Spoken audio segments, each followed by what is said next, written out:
She was 12. That's all I can think of right now. Her daughter was my grandmother. Her name was Agnes Harrington. Then the one that climbed out the window, her name was Sarah. And she lived right next door to my grandma on Cotton Street. And when my great-grandma was 100, she went to live with her daughter next door. And she lived there till she passed away. My grandma, her daughter, she lived on McDade Street, right on the same street I lived. In fact, I had relatives on this whole square block. I had relatives on every street in that square block. Cotton Street, Brook Street, Chapel Street, and McDade Street. My uncle, my grandma and grandpa lived 321. My uncle and his wife lived right next door. And in the backyard, they had all kinds, it was like an orchard. They had apples, apple tree, pear trees, damsels. Most people don't know what damsels are. They look a little bit like plums. And she had all kinds of flowers. It was just beautiful. It was like a wonderland. And my aunt's house and my grandma's house met. I mean, the yard just ran together. It was like one big yard.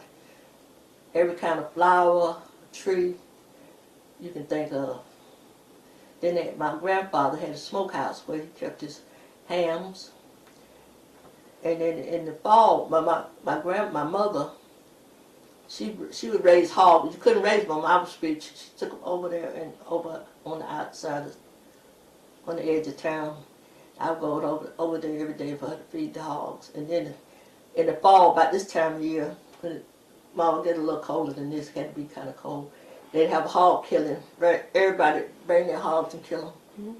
And cut the meat up and share it. That's how people got along right then. They shared everything. Shared their garden, shared their meat, shared everything. That's how people got along right then. Whatever you had, you shared with me. What I had, shared with you. And my grandma, she took in washing for the campus students.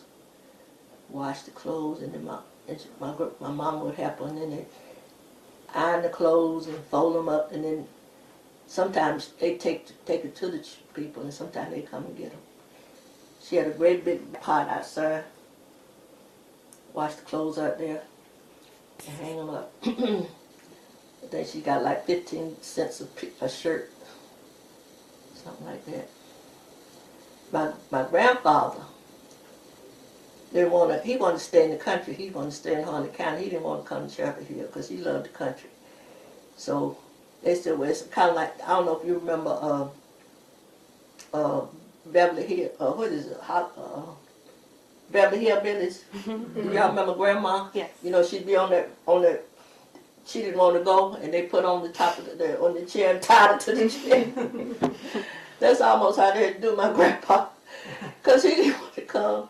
They said, well, we're going without you, so he didn't want that, so he came, but he got a job on the campus, working on the yard outside, so that's the closest he could get to the country. But as soon as he got a vacation, back to the country he went for those 2 weeks. So during that time, segregated, we couldn't go there. We couldn't go to that school. I said, but all my family worked at the campus in some capacity. I said, ironically, now I got 3 nieces down there on the campus, all of them honor students. I said, their 4 parents worked there, but they couldn't go to school there, and now they can go to school there. So, What year are they, do you know? Like, one's a freshman. She just got a scholarship for academic and track. okay. One is a junior, and one is a senior. What caused your family to move from Harnett County to Chapel Hill? Because my great-grandfather got a commission here, O'Brien's Chapel Church. But like I said, it wasn't called O'Brien's Chapel. It just had several names. if you see the history of St. Joseph, you'll see my people's names in the history. My uncle, my dad, and my mama, all of them. But he came up here first, and so then my mama would come up here because that school didn't go any further than the 8th grade down there in Hornet County. And so she would come up here and go to school. It was called Hacks High. It's right down here right next to Mary's house. Mm-hmm. And he established that school. He was also the first second pastor over at the First Baptist. Mm-hmm. He was there for 60 years. So that was the only black school we had. So my mama came up here and went to school.